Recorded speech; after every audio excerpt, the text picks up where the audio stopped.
Hello. ये जी। हाँ जी।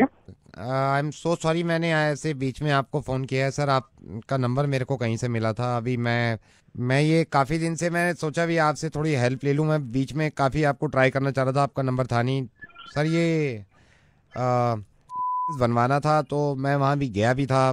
Interview interview सब हो गया वो, लेकिन मिल नहीं रहा है। भाई साहब, पहले तो आपको मेरा नंबर कहाँ से मिला? नहीं और आपका अगर नहीं, आपको मेरा नंबर दिया किसने? आई एम सॉरी और सर। अगर और इसमें मैं क्या करूंगा? अगर नहीं हो रहा तो भैया मेरा क्या काम है इसमें?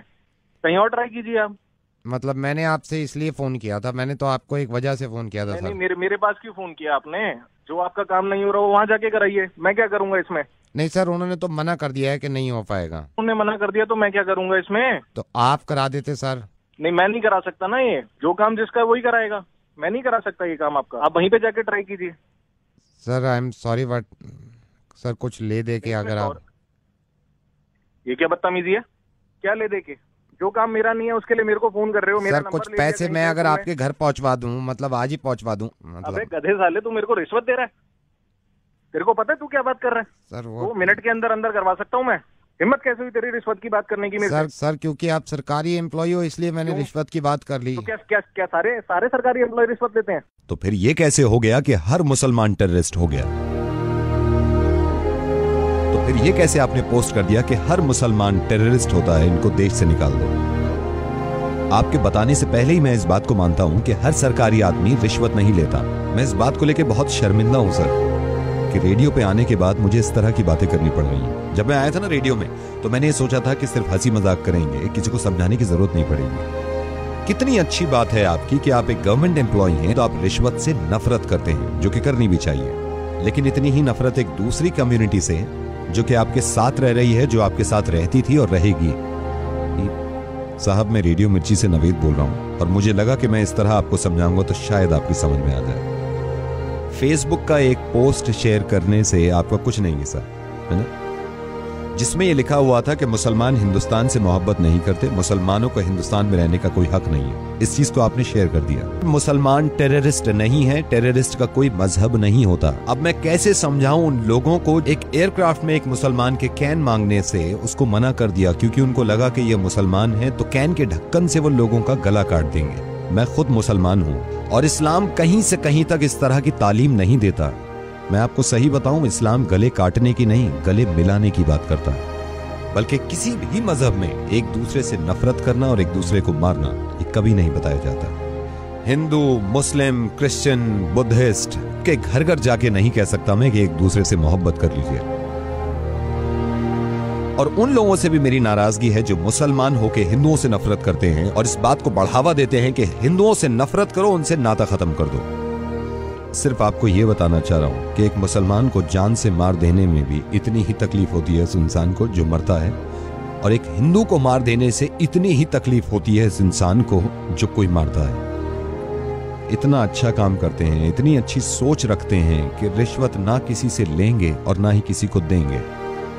और मुझे मालूम है ये फेसबुक पे जो आग उगल रही है आजकल, ये पता नहीं कहां से शुरुआत हुई है और हम सिर्फ पुश करते हैं इस बातों को।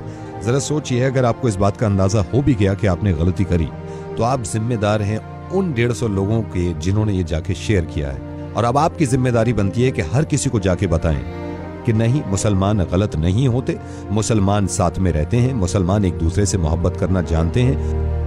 अगर हमारे मुल्क में या दुनिया में कहीं भी कोई इंसान कोई गलत काम करता है, तो उसके बाद फिर ये नहीं देखना चाहिए कि ये हिंदू है, मुसलमान है, ईसाई है, बुद्धिस्ट है। उसकी सजा एक इंसान के तौर पे उसको मिलनी चाहिए कि ये काम इसने गलत किया है। अगर आपके हिसाब से इस दुनिया को भगवान ने बनाया है और सारे बंदे भगवान के हैं, और अगर मेरे हिसाब से इस दुनिया को अल्लाह ने बनाया है और सारे ही अल्लाह के बंदे हैं, तो हम में से किसी को भी यह हक नहीं है कि अल्लाह या फिर भगवान के बंदे को हम तकलीफ पहुंचाएं। एंड आई एम सॉरी अगर कोई बात बुरी लग रही है आपको। मुझे इस बात पे ही बहुत ज्यादा खुशी है। यह भी हो सकता था कि आप फोन डिस्कनेक्ट कर देते अगर आपकी जहनियत वैसी होती, लेकिन कहीं ना कहीं मुझे ये लग रहा है कि आप बात को समझ रहे हैं। आप इस बात को बिल्कुल गलत मत समझिएगा कि मैं एक मुसलमान होने की वजह से फोन कर रहा हूं। मैं एक इंसान होने की वजह से फोन कर रहा हूं। किस तरह दुनिया को ये समझाऊं कि कोई साहिबा अगर बुर्का पहने हुए हैं तो उनसे डरने की जरूरत नहीं है। किसी इंसान की अगर दाढ़ी है तो जरूरी नहीं है कि बॉम्ब उसके पास है, क्योंकि जो इंसान अल्लाह के खौफ से दाढ़ी रखता है वो किसी का दिल नहीं तोड़ सकता, बॉम्ब से तो क्या उड़ाएगा। फेसबुक पे न जाने किसने ये शुरुआत करी थी एक इंसान के फोटो के साथ। मुझे इस बात से बहुत ज्यादा खुशी है कि मैं जिनके साथ काम करता हूं आधे से ज्यादा हिंदू हैं। 10 साल हो गए मुझे, 10 साल हो गए, आज तक छोटी सी शिकायत ना मुझे उनसे मिली ना उन्हें मुझसे मिली। इससे ज्यादा बड़ा एग्जाम्पल हो नहीं सकता हमारी मोहब्बत का। नावेद, आपसे वादा करता हूँ कि मैं लोगों तक ये मैसेज पहुंचाऊंगा कि ये काम ना करें और ये सब गलत है। बहुत बहुत शुक्रिया, धन्यवाद, थैंक यू सो मच। अब मैं आपसे कुछ कहना चाहता हूं जो सुन रहे हैं। एक दूसरे से इतनी नफरतें करने के बाद मुझे तो यही अंदाजा हुआ कि कोई हिंदू, कोई मुस्लिम, कोई ईसाई है। क्या सबने इंसान ना होने की कसम खाई है? प्लीज इंसान बन के रहें।